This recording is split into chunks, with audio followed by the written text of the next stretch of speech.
Hello friends, എല്ലാവർക്കും സുഖം തന്നെയല്ലേ? ജീനസ് വേൾഡിലെ പുതിയൊരു വീഡിയോയ്ക്ക് എല്ലാവർക്കും സ്വാഗതം. ഞാൻ ഇന്ന് വന്നിരിക്കുന്നത് ഒരു റെസിപ്പി വീഡിയോ ആയിട്ടല്ല കേട്ടാ. ഞങ്ങളുടെ നാട്ടിൽ ഇപ്പോൾ കാമനാർ പൂരം എന്ന് പറഞ്ഞിട്ട് ഒരു ആഘോഷം നടക്കുന്നുണ്ട്. ഇന്നാണ് നാട്ടിൽ പൂരം എന്നുവെച്ചാൽ കാമനാർ പൂരം ഇന്നാണ്. എന്നുവെച്ചാൽ മലബാർ ഏരിയയിൽ മാത്രം കാണുന്ന ഒരു ആഘോഷമാണ് കേട്ടാ. കണ്ണൂരും കാസർഗോഡുമാണ് ഇത് കൂടുതലായിട്ട് കണ്ടുവരുന്നത്. ഇതിന്റെ പിന്നിൽ വലിയൊരു ഐതിഹ്യമുണ്ട്. എന്നുവെച്ചാൽ ശിവഭഗവാന്റെയും കാമദേവന്റെയും തമ്മിലുള്ള ഒരു സ്റ്റോറി ഉണ്ട്. അതിനെ കുറിച്ചിട്ടൊന്നും ഞാൻ കൂടുതലായി പറയുന്നില്ല. അപ്പോ എന്റെ ചെറുപ്പത്തില് ഞങ്ങൾ എങ്ങനെയാണ് ഈ കാമനാർ പൂരം ആഘോഷിച്ചതെന്നാണ് ഞാൻ ഇന്ന് ഈ വീഡിയോയിലേക്ക് പറയുന്നത്. മാസത്തിലെ കാർത്തിക നാള് മുതൽ 9 ദിവസം വരെയാണ് ചില ആൾക്കാർ പൂക്കൾ ഇടുന്നത്. പൂക്കളും കാമനയൊക്കെ ഉണ്ടാക്കുന്നത് മീനമാസത്തിലെ കാർത്തിക നാള് മുതലാണ്. എന്റെയൊക്കെ വീട്ടിൽ ഏഴ് ദിവസം മാത്രമാണ് ഈ പൂരത്തിന്റെ ആഘോഷങ്ങൾ ഉണ്ടാകല് കേട്ടാ. അപ്പോ നമ്മൾ 7 ദിവസം മാത്രമേ പൂക്കൾ ഇടലുള്ളൂ. ചില ആൾക്കാർ 9 ദിവസം ഇടും. അപ്പോ എങ്ങനെയാണ് ആ പൂക്കൾ ഇട്ടതെന്നും കാമിനി ആക്കിയതെന്നും നമ്മൾ എങ്ങനെ പൂക്കൾ കളക്ട് ചെയ്യാൻ പോയതെന്നൊക്കെയാണ് ഞാൻ ഈ വീഡിയോയിലേക്കൂടെ പറയുന്നത്. നമ്മളെ ചെറുപ്പകാലത്തിൽ സ്കൂളെല്ലാം പൂട്ടിയിരിക്കുന്ന സമയമാണല്ലോ. അപ്പൊ ഇതെന്ന് പറഞ്ഞാൽ ഭയങ്കര ഒരു ആഘോഷമാണ്. എന്നുവെച്ചാൽ നമ്മളെ വീട്ടിന്റെ തൊട്ടടുത്തുള്ള കുട്ടികളും നമ്മളെ ഫ്രണ്ട്സും സ്കൂളിൽ പോകുന്നവരും എല്ലാവരും നമ്മളെ ഒരേ ഏജിലുള്ള കുട്ടികളും കുറച്ച് വലിയ ഏച്ചിമാരും ഏട്ടന്മാരും എല്ലാവരും ഒത്തൊരുമിച്ചിട്ടാണ് കേട്ടോ ഈ പൂവെല്ലാം കളക്ട് ചെയ്യാൻ പോവുക. നമ്മൾ ഈ പൂരത്തിന്റെ സമയത്ത് എല്ലാ പൂക്കളൊന്നും നമ്മൾ ഇന്ന് വാങ്ങിക്കുന്ന ടൈപ്പ് ഉള്ള ചെണ്ടുമല്ലി, ജമന്തി അങ്ങനത്തെ പൂക്കളൊന്നും നമ്മൾ ഈ സമയത്ത് ഇടില്ല. ഈ സമയത്ത് പൂരത്തിന് മാത്രം ഇടുന്ന കുറച്ച് പൂക്കളുണ്ട്. അത് ഇപ്പം പൂക്കൾ കൂടുതൽ ഇല്ലാത്തത് കൊണ്ട് നമ്മൾ ചെമ്പരത്തി അങ്ങനെയുള്ള പൂക്കളെല്ലാം യൂസ് ചെയ്യുന്നത്. പൊതുവെ ഇതിന് യൂസ് ചെയ്യുന്നത് മുരിക്കിന്റെ പൂവില്ലേ, മുരിക്ക് എന്ന് പറഞ്ഞിട്ടൊരു വലിയൊരു മരമുണ്ട്. ഒരു റെഡ് കളറുള്ള നല്ല ഭംഗിയുള്ളൊരു പൂവ്, ഒരു പക്ഷീന്റെ എല്ലാം പോലെ തോന്നും ആ പൂവ് കണ്ടാല്. ഒരു കുഞ്ഞു പക്ഷി ഇരിക്കുന്ന പോലെല്ലാം തോന്നും. അതുപോലെ തന്നെ ഒരു പൂവും, പിന്നെ ചെമ്പകം, ചുവന്ന ചെമ്പകം ഉണ്ട്, വെള്ള ചെമ്പകം ഉണ്ട്. ചെമ്പകപ്പൂവും പിന്നെ കടലാസ് പുഷ്പം, ബൊഗേൻ വില്ലയില്ലേ, ബൊഗേൻ വില്ല, പിന്നെ ചെടപ്പൂവ്, അങ്ങനെയുള്ള പൂക്കളൊക്കെയാണ് ഞങ്ങള് ഈ കാമനാർ പൂരത്തിന് യൂസ് ചെയ്യല്. 3 ദിവസം നമ്മൾ എന്ത് ചെയ്യുന്ന വെച്ചാല് കിണറ്റിന്റെ സൈഡിലാണ് പൂക്കൾ ഇടുക. പിന്നത്തെ ബാക്കിയുള്ള ദിവസങ്ങള് വെച്ചാല് ബാക്കിയുള്ള 4 ദിവസങ്ങള് ഞങ്ങള് വീട്ടിന്റെ ഫ്രണ്ടിലത്തെ മുറ്റത്താണ് പൂക്കൾ ഇടുക. ബാക്കിയുള്ള 4 ദിവസമാണ് നമ്മൾ എന്ത് ചെയ്യാന്ന് വെച്ചാൽ ഈ കാമനി ഉണ്ടാക്കുക. ആദ്യത്തെ 2 ദിവസം നമ്മൾ ചാണകത്തിന്റെ കാമനിയാണ് ആക്കുക. പിന്നത്തെ 2 ദിവസം മൺകാമനിയാണ് ആക്കുക. ഇപ്പൊ ചാണകത്തിന്റെ കാമനി ആക്കുന്ന സമയത്ത് നമ്മള് അമ്മയാണ് വീട്ടിൽ നിന്ന് കാമനിയാക്കുക. കാരണം അന്നേരം ചാണെല്ലാം തൊടാൻ ഭയങ്കര മടിയായിരിക്കും. അപ്പൊ അമ്മ ഉണ്ടാക്കിയിട്ട് തരും. അപ്പൊ ഉണ്ടാക്കിയിട്ട് ഒരു പ്ലാവിലി എടുത്തിട്ട് അവിടെ വെക്കും. എന്നിട്ട് ആണ് പൂക്കൾ ഇടുക. പിന്നെ മൺകാമനി ആക്കുന്ന ദിവസം ആകുമ്പോൾ നമ്മൾ പറയും, അമ്മ ഇനി ആക്കണ്ട, ഇനി നമ്മൾ ഉണ്ടാക്കിക്കോളും എന്ന് പറയും. കാരണം അത് നല്ലൊരു അടിപൊളി പരിപാടിയാണ്. കാരണം നമ്മളൊക്കെ 7 ദിവസം മാത്രമേ എൻ്റെ വീട്ടിലെല്ലാം പൂവ് ഇടലുള്ളൂ കേട്ടോ. വീട്ടിൽ വൈകുന്നേരമാണ് നമ്മൾ പൂവിടല്. ചില ആൾക്കാരുടെ വീട്ടിലെല്ലാം മോർണിംഗിൽ രാവിലെ പൂവിടുന്നവരുണ്ട്. അപ്പം ഈ പൂവിടുന്നത് ഒരു ഭയങ്കര ഒരു നല്ലൊരു മെമ്മറിയാണ് കേട്ടോ അത്. എന്നുവെച്ചാൽ നമ്മൾ രാവിലെ തന്നെ എഴുന്നേറ്റിട്ട് പൂവ് പറിക്കാൻ പോകുന്നതും പൊറുക്കാൻ പോകുന്നതും അങ്ങനെയുള്ളതെല്ലാം. പണ്ട് ചെറുപ്പകാലത്തില് ഞങ്ങൾ എങ്ങനെ പൂ പൊറുക്കാൻ പോകുന്ന വെച്ചാല്, സ്കൂളിലുള്ള സമയത്ത് അമ്മ എത്ര സമയം വിളിച്ചാലും നമ്മൾ എണീക്കൂല. നേരെ മറിച്ച് സ്കൂൾ പൂട്ടിയ സമയത്താണല്ലോ ഈ പൂരം. അപ്പൊ തൊട്ടടുത്തുള്ള വീട്ടിലുള്ളവരും നമ്മളെ ബന്ധുക്കൾ തന്നെയുണ്ട് തൊട്ടടുത്തെല്ലാം. അപ്പൊ ആദ്യമുള്ള ഏച്ചിമാരും ഏട്ടന്മാരും പിന്നെ നമ്മുടെ നാട്ടിൽ നമ്മളെ കൂടെ പഠിക്കുന്ന കുട്ടികളും സ്കൂളിൽ പോകുമ്പോൾ ഞങ്ങളുടെ കൂട്ടുകാരും എല്ലാരും കൂടിയിട്ട് ഒത്തൊരുമിച്ചിട്ട് അവര് പറയും ഇത്ര സമയത്ത് വരണം എന്ന്. അപ്പൊ രാവിലെ അമ്മ വിളിക്കൊന്നും വേണ്ട, അല്ലാണ്ട് തന്നെ അലാറെല്ലാം സെറ്റ് ചെയ്ത് എണീച്ചിട്ട് അവരെ കൂടെ പോയിട്ട് പൂക്കൾ പെറുക്കും. നമ്മൾ ചെറിയ കുട്ടികളായിരിക്കും, ബാക്കി കുറച്ച് വലിയ ഏട്ടന്മാരുണ്ടാവും, ഏച്ചിമാരുണ്ടാവും, എല്ലാരും പണ്ടത്തെ കാലത്ത് എല്ലാരും അങ്ങനെ വരും കേട്ടാ. അതിരാവിലെ എഴുന്നേറ്റിട്ടാണ് പോകുക. അപ്പൊ പോയിട്ട് നമ്മൾ അവിടെയുള്ള വീണ് കിടക്കുന്ന പൂക്കള് പെറുക്കിയെടുക്കും. എല്ലാവർക്കും ഒരു പൂവിന്റെ കൊട്ടയുണ്ടാവും. എനിക്ക് എൻ്റെ അമ്മമ്മ ഒരു പൂവിന്റെ കൊട്ട ഉണ്ടാക്കി തരും. ആ കൊട്ടയിലാണ് ഞങ്ങൾ ഈ വീണ പൂവ് പെറുക്കി എടുക്കും. അപ്പൊ എല്ലാ കുട്ടികളും ഒത്തൊരുമിച്ചിട്ടാണ് കേട്ടാ. അപ്പൊ എല്ലാരും കളക്ട് ചെയ്ത പൂക്കളും ഒരു വലിയൊരു ഷീറ്റ് ഉണ്ടാവും. ആ ഷീറ്റിൽ അല്ലെങ്കിൽ ഒരു സ്ഥലത്ത് നമ്മൾ അത് വിരിച്ചിടും. അതിങ്ങനെ ഇടും. അപ്പൊ ആരൊക്കെയാണോ പൂ പെറുക്കാൻ വേണ്ടിയിട്ട് അവരെ കൂടെ പോയതെന്ന് വെച്ചാൽ അവർക്ക് എല്ലാവർക്കും അവര് വീതം, നമ്മൾ കൂട്ടത്തിൽ മൂത്ത ഒരു ഏട്ടനോ ഏച്ചിയോ എന്തായാലും ഉണ്ടാവുമല്ലോ, അവര് നമുക്ക് അതിൻ്റെ അകത്തുനിന്ന് വീതം വെച്ച് തരും. അപ്പൊ ആ വീതം എടുത്തിട്ട് നമ്മൾ പൂക്കൊട്ടയിലോ അല്ലെങ്കിൽ സഞ്ചിയിലോ എടുത്തിട്ട് നമ്മൾ വീട്ടിലേക്ക് വരും. അപ്പൊ നമ്മൾ എല്ലാവരും കുളിച്ച് നല്ല നീറ്റായിട്ട് പിന്നെ ആ പൂവ് അമ്മ എന്ത് ചെയ്യുന്ന വെച്ചാൽ വിളക്കെല്ലാം കത്തിച്ച് കിണ്ടിയിൽ വെള്ളമെല്ലാം വെച്ച് കിണ്ടീന്റെ അറ്റത്തൊരു ചെമ്പകപ്പൂവും ഒക്കെ ഉണ്ടാവും.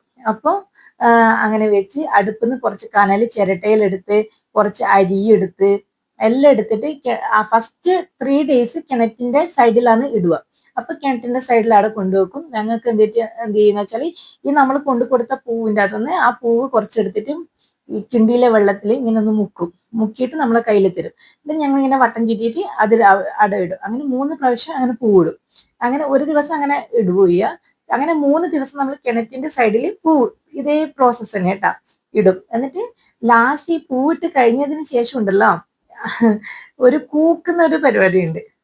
ഒരു 3 പ്രാവശ്യം കൂക്കും. അപ്പൊ ഈ ഓരോ വീട്ടിൽ നിന്ന് ഇങ്ങനെ വൈകുന്നേരം ഇങ്ങനെ 3 പ്രാവശ്യം ഇങ്ങനെ കൂക്കുന്ന സമയത്ത് ആണ് ആ വീട്ടിൽ പൂ ഇട്ടു എന്ന് നമുക്ക് മനസ്സിലാവുക.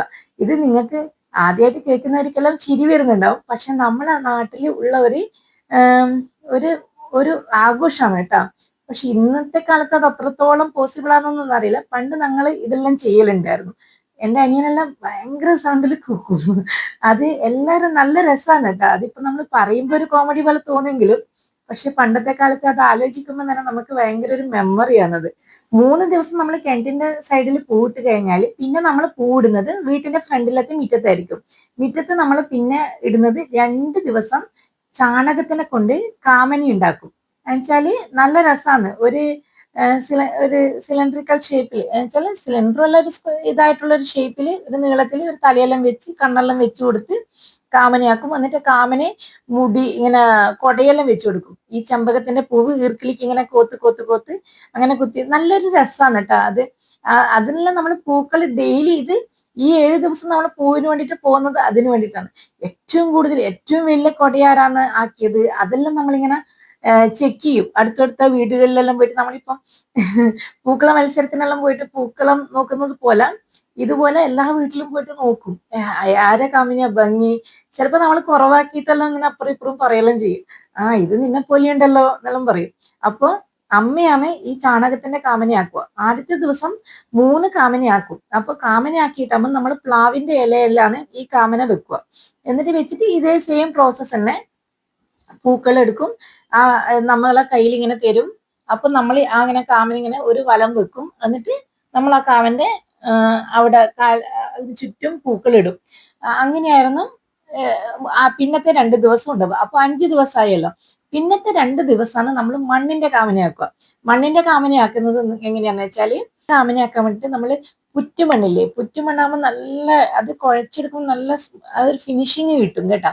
അതെടുക്കും. ഇല്ല എങ്കിൽ നമ്മൾ പുതുതായിട്ട് എടുക്കുന്ന വീടുകളെല്ലാം ഉണ്ടാവുമല്ലോ, കിണർ കുഴിച്ചെടുത്തതിന് ശേഷം കിട്ടുന്ന മണ്ണുണ്ടല്ലോ, ഒരു ലൈറ്റ് ഒരു യെലോയിഷ് കളർ അടിക്കുന്ന ഒരു മണ്ണായിരിക്കും. ഒരു നല്ല ചുവപ്പും അല്ല ഒരു യെല്ലോ അല്ല വൈറ്റ്, അങ്ങനെ ഒരു കളറുള്ള ഒരു മണ്ണില്ലേ, കിണറെല്ലാം കുഴിച്ചിട്ടാകുമ്പോൾ നമുക്ക് കിട്ടുന്ന ഒരു ടൈപ്പ് മണ്ണ്. ആ മണ്ണിനെ കൊണ്ട് ആ മണ്ണ് അരിച്ചിട്ടല്ല നമ്മൾ കാമനയാക്കലിട്ടാ. അത് കുഴച്ചെടുത്ത് അത് മോൾഡ് ചെയ്തെടുത്ത് അതിന് കാമന് കണ്ണെല്ലാം വെക്കുന്നത് നമ്മൾ കുന്നിക്കുരുവെല്ലാം കളക്ട് ചെയ്ത് വെക്കും. കുന്നിക്കുരുവെല്ലാം വെച്ച് പല്ലെല്ലാം വെക്കും. എങ്ങനെയാന്ന് വെച്ചാല് നമ്മൾ അരി വെച്ചിട്ട് പല്ലെല്ലാം വെച്ച് കൊടുക്കും. പിന്നെ മാല ഇട്ട് കൊടുക്കും. ഈ ചെമ്പകപ്പൂവിന്റെ മൊട്ടുണ്ടാവും, അത് നമ്മൾ നൂലിലെല്ലാം കോർത്തിട്ട് മാലയാക്കി കൊടുക്കും. കിരീടം ഉണ്ടാക്കി കൊടുക്കും. നമ്മളിങ്ങനെ കാമനിങ്ങനെ തോവുന്ന പോലെ കൈയെല്ലാം വെച്ച് കൊടുക്കും.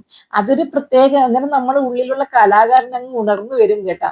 എല്ലാ കുട്ടികളും ഇതിന് ഭയങ്കര ക്രേസ് ആയിട്ട് ചെയ്യുന്ന ഒരു പരിപാടിയാണ് ഈ കാമനി ഉണ്ടാക്കുന്നത്. അപ്പം അങ്ങനെ ഉണ്ടാക്കിയിട്ട് വെക്കും. ആദ്യത്തെ ദിവസം നമ്മളെ വീട്ടില് 5 കാമനയാണ് ആക്കല്. പിന്നത്തെ ദിവസം 3 കാമന. അങ്ങനെ ലാസ്റ്റ് ദിവസം വലിയ 3 കാമനയാണ് ആക്കും. വലിയൊരു നടുക്കൊരു വലിയൊരു നല്ല തടിയും ഹൈറ്റും എല്ലാം ഉള്ള ഒരു കാമന ഉണ്ടാക്കും. പിന്നെ 2 സൈഡിൽ ചെറിയ കാമന ഉണ്ടാക്കും. അങ്ങനെയൊക്കെയാണ് പൂരത്തിന്റെ ആഘോഷങ്ങള്. അപ്പൊ ചാണകം തൊടാൻ മടിയുള്ളത് കൊണ്ടാണ് 4-മത്തെ ദിവസം മുതൽ 4-മത്തെ ദിവസം 5-മത്തെ ദിവസം നമ്മൾ കാമനയാക്കാൻ നിൽക്കാത്തത്. പക്ഷെങ്കിൽ 6-മത്തെ ദിവസം 7-മത്തെ ദിവസം നമ്മൾ അമ്മേനോട് പറയും, അമ്മേനെ ആക്കി തരണ്ട, നമ്മളാന്ന് ആക്കുമെന്ന് പറയും. അങ്ങനെ ഈ കൊട വെച്ച് കൊടുക്കുന്നത്, കാമന് കൊട വെച്ച് കൊടുക്കുന്നത് ഈ കടലാസ് പുഷ്പവും പിന്നെ ചെമ്പകപ്പൂവും അല്ലെങ്കിൽ അങ്ങനെ അട്ടിയട്ടിയായിട്ട് നല്ല വൃത്തിക്ക് ഇങ്ങനെ അടുക്കി വെച്ച് അങ്ങനെ കൊട വെച്ച് കൊടുക്കും. പിന്നെ ജടപ്പൂ എന്ന് പറഞ്ഞിട്ടൊരു പൂ കിട്ടാനുണ്ട്. അത് നമ്മളെ വീട്ടിന്റെ അടുത്തൊരു നാഗമുണ്ട്. ആ നാഗത്തിന്റെ സൈഡിൽ വലിയൊരു മരമുണ്ട് ഈ ജടപ്പൂവിന്റെ. ആ മരത്തിന്റെ മുകളിൽ അതിന്റെ ഉള്ളിൽ നമുക്കൊന്നും അങ്ങനെ കയറാൻ ഒന്നും പറ്റില്ല. കാരണം കാട് പിടിച്ച ഒരു ഏരിയ ആണ്. അപ്പൊ കുറെ ഏട്ടന്മാരെല്ലാം ജടപ്പൂ പറിക്കുക. അത് ലാസ്റ്റ് ദിവസം നമ്മൾ പറിക്കൂലും. അതുവരെ ജടപ്പൂ അവിടെ സൂക്ഷിച്ചു വെക്കും. കാരണം ലാസ്റ്റ് പൂരത്തിന്റെ അന്നാണല്ലോ ഇത് ഇടേണ്ടത്. അത് നല്ലൊരു ഭംഗിയുള്ള ഒരു ലൈറ്റ് ഒരു പച്ചക്കളർ ഒരു മഞ്ഞ പോലെ അടിക്കുന്ന ഒരു പൂവാണ് കേട്ടോ. ആ പൂവിന് വേണ്ടിയിട്ട് ഞങ്ങൾ വെയിറ്റ് ചെയ്യും. അവർ പറിച്ചു തരുന്നവരെ കുറച്ച് തരുവേട്ടാ കുറച്ച് അങ്ങനെ നമ്മൾ പൂവിനെല്ലാം വേണ്ടിയിട്ട് ഇങ്ങനെ ചോദിച്ച് നടന്നൊരു കാലമുണ്ട്. അത് നല്ലൊരു മെമ്മറിയാണ് കേട്ടോ. അപ്പൊ അങ്ങനെ പറിച്ചു കൊണ്ടുവരും. എന്നിട്ട് പക്ഷെ ലാസ്റ്റ് 7ാമത്തെ ദിവസം നമ്മൾ പൂവിടുന്നത് വെച്ചാൽ അതുവരെ നമ്മൾ എല്ലാ ദിവസവും വൈകുന്നേരമാണ് പൂവിടുക. ഈ പൂവിട്ട് കഴിഞ്ഞാലും വേറൊരു കാര്യമുണ്ട്. നമ്മൾ എല്ലാ ദിവസവും നമ്മൾ ഈ കാമന് വെള്ളം കൊടുക്കണം. ഇങ്ങനെ കിണ്ടിയിൽ വെള്ളം നിറച്ചിട്ട് അതിൻ്റെ അകത്ത് ഒരു ചെമ്പകപ്പൂ ഇട്ടിട്ട് ഇങ്ങനെ ഇങ്ങനെ നമ്മളിങ്ങനെ ഒഴിച്ചു കൊടുക്കണം. ഇങ്ങനെ കാമിന് ദാഹിക്കും. ഒരു ജീവനുള്ള ഒരു വസ്തുവിനെ പോലെ ഞാൻ നമ്മൾ ഇതിനെ കാണുക കേട്ടോ. ആ സമയത്ത് കുട്ടിയായത് കൊണ്ടോ അല്ലെങ്കിൽ ഒരു ഭക്തി ഉള്ളിൽ ഉള്ളത് കൊണ്ടോ ഒന്നും അറിയില്ല. അങ്ങനെയാണ്, അതാണ് എൻ്റെ ഒരു ഇത്. അപ്പൊ നമ്മളെ വീട്ടിൽ നിന്ന് അങ്ങനെയാണ് ചെറുപ്പത്തിലേ ഇങ്ങനെ കാണിച്ചു തന്നത്. നമ്മൾ അങ്ങനെ തന്നെ ഫോളോ ചെയ്തു വന്നത്. അപ്പൊ ഇങ്ങനെ വെള്ളമെല്ലാം കൊടുക്കും. അപ്പൊ അതുവരെ നമ്മളെ വീട്ടില് ഈവനിങ്ങിലാണ്, വൈകുന്നേരമാണ് പൂടുക. പക്ഷെങ്കിൽ ഈ കാമനാർ പൂരത്തിന്റെ അന്ന് രാവിലെയാണ് നമ്മൾ കാമന വെക്കുക. കാരണം തലേന്ന് വൈകുന്നേരം മണ്ണിന്റെ കാമന 5 ആക്കുന്ന സമയത്ത് തന്നെ അപ്പൊ അമ്മ പറയും രാവിലെ തന്നെ ഉള്ളത് വേഗം ആക്കി വെക്കണേന്ന് പറയും. അപ്പൊ ആക്കി വെച്ചിട്ട് രാവിലെ തന്നെ വിളക്കെല്ലാം കത്തിച്ച് കിണ്ടിയിൽ വെള്ളം കൊണ്ടുവച്ച് ഇതുപോലെ പൂവിടും. പൂവിട്ട് കഴിഞ്ഞിട്ടാകുമ്പോൾ കുറച്ച് കഴിഞ്ഞിട്ടാകുമ്പോൾ കാമന് കഞ്ഞി കൊടുക്കുന്ന ഒരു പരിപാടിയുണ്ട്. കഞ്ഞി വെക്കുന്നത് വെച്ചാൽ നമ്മളെ വീട്ടിലെല്ലാം തരക്കരി കിട്ടും. എന്നുവെച്ചാൽ വീട്ടിൽ തന്നെ കൃഷിയുണ്ട്. അപ്പൊ അതിൽ നിന്ന് പിന്നെ പുഴുങ്ങാതെ അരി പച്ചരി എടുത്തിട്ട് നമ്മള് ഉപ്പിടൂല കേട്ടാ. വെറുങ്ങനെ ഇതാക്കിയിട്ട് കുറച്ച് തേങ്ങയെല്ലാം ചിരണ്ടി ഇട്ടിട്ട് അങ്ങനെ ഒരു കഞ്ഞി വെക്കും. കഞ്ഞി വെച്ചിട്ട് ഈ കാമന് കൊടുക്കുന്ന എങ്ങനെയാ വെച്ചാൽ പ്ലാവിന്റെ ഇലയുണ്ടല്ലോ അതിങ്ങനെ കോട്ടി എടുത്തിട്ട് മുറത്തിന്റെ അകത്ത് ഒരു വാഴയിലയും വെച്ച് ഇതിൻ്റെ അകത്ത് 9 ഇത് പ്ലാവിന്റെ ഇല കൂട്ടിയിട്ട് അതിൻ്റെ അകത്താണ് ഈ കഞ്ഞി വെച്ച് കൊടുക്കുക. കഞ്ഞി വെച്ചിട്ട് അതിന്റെ കഞ്ഞി വെച്ച ആ പ്ലാവിന്റെ ഇലേന്റെ അറ്റത്ത് ഒരു തിരി ഇട്ടിട്ട് തിരിയും കത്തിച്ചിട്ട് ഓരോ കാമന്റെ മുന്നിലും ഇങ്ങനെ കൊണ്ടുവെക്കും. ഈ പ്ലാവില വാട്ടിയിട്ട് കൊടുക്കുന്ന കഞ്ഞി കൊടുക്കുന്ന സമയമാകുമ്പോഴേക്കും നമ്മൾ കിണറ്റിന്റെ സൈഡിൽ കൊണ്ടുവച്ച പൂവുണ്ടല്ലോ ആ പൂവും നമ്മൾ മുന്നിലത്തെ മുറ്റത്ത് തന്നെ കൊണ്ടുവെക്കും. മുന്നിലത്തെ മുറ്റത്ത് കൊണ്ടുവച്ചിട്ട് എല്ലാവർക്കും നമ്മൾ ഇതിങ്ങനെ ഒരു സങ്കല്പമാണ് കേട്ടോ. ഇതെല്ലാം കേൾക്കുമ്പോൾ ചിരി വരുന്നവർ കുറെ ആൾക്കാരുണ്ടാവും. പക്ഷെ നമുക്കിത് പണ്ടത്തെ കാലത്തെ ഒരു മെമ്മറിയാണ്. അപ്പോൾ അതാണ് ഞാൻ നിങ്ങളായിട്ട് ഷെയർ ചെയ്യുന്നത്. ഇന്നത്തെ കാലത്തെ കുട്ടികൾക്കൊന്നും ഇതൊന്നും അറിയണം തന്നെ ഇല്ല. അപ്പോൾ ഇങ്ങനെ ഓരോ മുറത്തിൽ വെച്ച ഇതും കഞ്ഞി നമ്മൾ ഓരോ കാമന്റെ മുന്നിൽ ഇങ്ങനെ കൊണ്ടുപോയി വെക്കും. എന്നിട്ട് വെള്ളവും കൊടുക്കും. കാരണം വെള്ളം കൊടുക്കണല്ലോ. അപ്പൊ നമ്മള് വെള്ളവും കൊടുക്കും. ഈ കിണ്ടിയിൽ ഇങ്ങനെ ഇങ്ങനെ നമ്മൾ ഇങ്ങനെ അത് കുട്ടിക്ക് ഭയങ്കര ആ സമയത്തുള്ള എല്ലാ ആണ് പെണ്ണെന്നില്ല എല്ലാവർക്കും ഭയങ്കര ഒരു ആഘോഷമാണ് കേട്ടോ. പിന്നെ ഈ നമ്മൾ വീടുകളിലാണ് ഇത് ചെയ്യുന്നത്. നമ്മുടെ നാട്ടിൽ തന്നെ കാവുകളിലും ഈ പൂരത്തിന്റെ ആഘോഷങ്ങളുള്ള കാവുകളുണ്ട്. മാടായിക്കാവ്, കണ്ണൂര് മാടായിക്കാവിലെല്ലാം പൂരാഘോഷം ഭയങ്കര ഗംഭീരമായിട്ട് നടക്കുന്ന ഒരു കാവാണ് കേട്ടോ.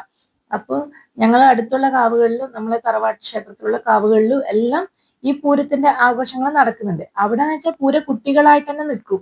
പ്രായപൂർത്തിയാകാത്ത പെൺകുട്ടികള് അത്രയും ദിവസം വ്രതം എടുത്തിട്ട് അവിടെ തന്നെ ഇതായിട്ട് പൂരത്തിന് പൂടാൻ വേണ്ടിയിട്ട് വെളിച്ചപ്പാടനും അങ്ങനെയെല്ലാം ആയിട്ട് നല്ലൊരു പൂരംകുളി അങ്ങനെയുള്ള കുറെ ചടങ്ങുകളുണ്ട് ഇതില്. അപ്പോൾ ഞാൻ എൻ്റെ വീട്ടിൽ എന്റെ കുട്ടിക്കാലത്തെ പൂരാഘോഷത്തിനെ കുറിച്ചിട്ടാണ് ഞാൻ പറയാൻ ഇതാകുന്നത്. ആണ് ശരിക്കും പൂരം. അപ്പൊ ഇന്ന് രാവിലെ നമ്മൾ കാമന് കഞ്ഞിയെല്ലാം കഞ്ഞി കൊടുത്ത് നമ്മൾ കാമന് ഏത് സ്പേസിലാണ് കൊണ്ടാക്കുന്നത് എന്നുവെച്ചാൽ എല്ലാവരുടെ വീട്ടിലും ഒരു പ്ലാവ് എന്തായാലും ഉണ്ടാവും. പ്ലാവോ അല്ലെങ്കിൽ തെങ്ങോ അങ്ങനെ എന്തെങ്കിലും ഒരു വൃക്ഷത്തിന് കീഴെയാണ് ഈ കാമനെ കൊണ്ടാക്കുക. അപ്പോ വൈകുന്നേരമാണ് അത് കൊണ്ടാക്കുക. അപ്പൊ ആ സൈഡ് നല്ല വൃത്തിക്ക് അടിച്ചുവാരി അവിടെ ചാണകെല്ലാം തെളിച്ച് നല്ല നീറ്റാക്കി വെക്കും. എന്നിട്ട് ഈ കഞ്ഞി കൊടുത്തു കഴിഞ്ഞിട്ടാകുമ്പോ എല്ലാവർക്കും കൊടുത്തു കഴിഞ്ഞ് വെള്ളവും കൊടുത്തിട്ടാകുമ്പോ ഈ കഞ്ഞി വെച്ച ഇലയുണ്ടല്ലോ അത് മുറിവെല്ലായിട്ട് ആ ഇല എടുത്തിട്ട് ആടെ കാമനെ രാത്രി കൊണ്ടാക്കുന്ന പ്ലേസിൽ നമ്മൾ കൊണ്ടുവെക്കും. അപ്പൊ കൊണ്ടുവച്ചിട്ട് നമ്മൾ ഇങ്ങോട്ടേക്ക് വരും. പിന്നെ വൈകുന്നേരം ആകുമ്പോൾ കാമനെ ഇന്ന് രാത്രിയാണ് പറഞ്ഞേക്കുക. അപ്പൊ പോകുന്നതിനിടക്ക് നമ്മൾ എന്ത് ചെയ്യുന്ന വെച്ചാൽ കാമന് ഇടക്കിടക്ക് ഉച്ചക്കെല്ലാം വെള്ളമെല്ലാം കൊടുക്കും കേട്ടാ. കിണ്ടിയിൽ വെള്ളം എടുത്തിട്ട് കിണ്ടിയിൽ നിന്ന് വെള്ളമെല്ലാം കൊടുക്കും. പിന്നെ നമ്മൾ വൈകുന്നേരം ആകുമ്പോൾ എന്ത് ചെയ്യുന്ന വെച്ചാൽ വീട്ടിൽ അടയുണ്ടാക്കും. ഈ പൂരടാന്നാ പറയാ അതിന്. അത് ചില ആൾക്കാർ അടച്ചപ്പ് തന്നെയാണ് അടയുണ്ടാക്കി കൊടുക്കുക. പക്ഷെങ്കിൽ കാമന് കൊടുക്കുന്ന ഓരോ ഐറ്റംസിലും ഉപ്പിടില്ല. അപ്പോൾ ഈ കാമന് കൊടുക്കുന്ന അടയിലും ഉപ്പിടില്ല, ഈ കഞ്ഞിയിലും ഉപ്പിടില്ല. അപ്പോൾ കാമന് വേണ്ടിയിട്ട് ഫസ്റ്റ് തന്നെ അമ്മ എന്ത് ചെയ്യുന്ന വെച്ചാല് ഒരട ഉണ്ടാക്കി വെക്കും, ഉപ്പിടാത്തത്. നമ്മള് അടക്ക് കുഴക്കുമ്പോൾ ഉപ്പിട്ടിട്ടില്ലേ കുഴക്കുക, അങ്ങനെ കുഴക്കാണ്ട് കാമന് മാത്രമായിട്ട് ഒരട അങ്ങനെ സെപ്പറേറ്റ് ആയിട്ട് ആക്കി വെക്കും. ഫസ്റ്റ് കാമന്റെ അടി ആക്കിയിട്ട് കാമന് കൊടുത്തതിന് ശേഷം നമ്മളെ വീട്ടിൽ എന്ത് ചെയ്യുന്ന വെച്ചാല് അട ഉണ്ടാക്കാൻ തുടങ്ങും. അട ഉണ്ടാക്കുന്നത് ചില ആൾക്കാർ എന്ത് വെച്ചാൽ അടച്ചപ്പിലാണ് ഉണ്ടാക്കാൻ തുടങ്ങും. ചില ആൾക്കാർ നമ്മളെ വീട്ടിലെല്ലാം അടച്ചപ്പ് അങ്ങനെ കിട്ടൽ കുറവാണ്. ചില സ്ഥലത്ത് അടച്ചപ്പ് കൂടുതലായിട്ട് കിട്ടൂല. നമ്മളെ വീട്ടിൽ എന്ത് ചെയ്യും, ഉപ്പിലാന്ന് പറഞ്ഞിട്ടൊരു മരമുണ്ട്. ആ മരത്തിൽ ഒരു റൗണ്ട് ഷേപ്പിലുള്ള ഒരു ഇലയാണ് കേട്ടോ. ആ ഇലയിലാണ് നമ്മളെ വീട്ടിലെല്ലാം അട ഉണ്ടാക്കല്. അതെന്ന് വെച്ചാൽ നമ്മൾ ഇങ്ങനെ കുറച്ചൊരു കുഴി പോലെ ഇങ്ങനെ ഇതാക്കി എടുത്തിട്ട് അതിലേക്ക് നമ്മൾ തേങ്ങയും ശർക്കരയെല്ലാം ഉള്ള ഫില്ലിങ് നിറയ്ക്കും. എന്നിട്ട് അത് നമ്മൾ ഉപ്പിലെ ചപ്പിന്റെ അകത്ത് വെച്ചിട്ട് മടക്കിയിട്ട് വാഴ നയരുണ്ട്, വാഴേന്റെ നയര് അതെല്ലാം മുന്നേ ഉള്ള പ്രോസസ്സിങ് ആണ്. വാഴത്തട ഇത് കട്ട് ചെയ്തിട്ട് അത് ഉണങ്ങാനിടും. എന്നിട്ട് അതിൻ്റെ അകത്ത് നയരിങ്ങനെ എടുത്തിട്ട് അമ്മ ഇങ്ങനെ ഇതാക്കുന്നതിന് ഞങ്ങളാണ് ഇതിൻ്റെ അകത്ത് കെട്ടിക്കൊടുക്കുക. അപ്പോൾ അതെല്ലാം ഇതാക്കി അത് ആവിക്ക് വെച്ച് പിറ്റേന്ന് അന്ന് രാത്രി തന്നെ 2-3 നമുക്ക് തരും. പിറ്റേന്ന് രാവിലെ നമുക്ക് ചായന്റെ കടി ഈ അടിയായിരിക്കും കേട്ടോ. അപ്പോൾ കാമൻ ഈ സന്ധ്യക്ക് ഈ അടിയെല്ലാം കൊടുത്ത് നമ്മളെല്ലാരും എന്ത് ചെയ്യുന്ന വെച്ചാല് ഒരാള് വിളക്കെടുക്കും, ഒരാൾ കാമന് എല്ലാ കാമനെയും പൂവും എല്ലാം നമ്മൾ ഒരു മുറത്തിലെടുക്കും. എന്നിട്ട് ഒരാള് കിണ്ടിയില് വെള്ളം എടുത്തിട്ട് ഇങ്ങനെ ഇങ്ങനെ തെളിച്ച് തെളിച്ച് ലാസ്റ്റ് കാമനെ കൊണ്ടാക്കും. ചില വീട്ടിൽ നിന്നെല്ലാം വെടിയെല്ലാം പൊട്ടിക്കും കേട്ടോ. അപ്പോ കൊണ്ടാക്കുന്ന സമയത്ത് നമ്മളൊരു പാട്ടെല്ലാം പാടും. കാമദേവ കാലത്തെ നേരത്തെ വരണേ കാമ എന്നെല്ലാം പറഞ്ഞിട്ട് ഒരു പാട്ടുണ്ട്. ആ ഒരു പാട്ടെല്ലാം പാടിയിട്ടാണ് പറഞ്ഞേക്കുക. കാരണം അടുത്ത വർഷവും കാമൻ ഈ ഉത്സവം നമുക്ക് കിട്ടണം എന്നുള്ള ഇത്. കാരണം ഇൻ കേസ് നമ്മളെ വീട്ടിലൊരു മരണോ അങ്ങനെ എന്തെങ്കിലും മോശം കാര്യങ്ങൾ സംഭവിച്ചില്ലെങ്കിൽ ആ വർഷം പൂരം ഉണ്ടാവൂല. അപ്പോ അതുപോലെ സംഭവിക്കാണ്ട് അടുത്ത കൊല്ലവും കാലത്തിനും നേരത്തിനും വരണേന്നാണ് കാമദേവനോട് പ്രാർത്ഥിക്കുന്നത്.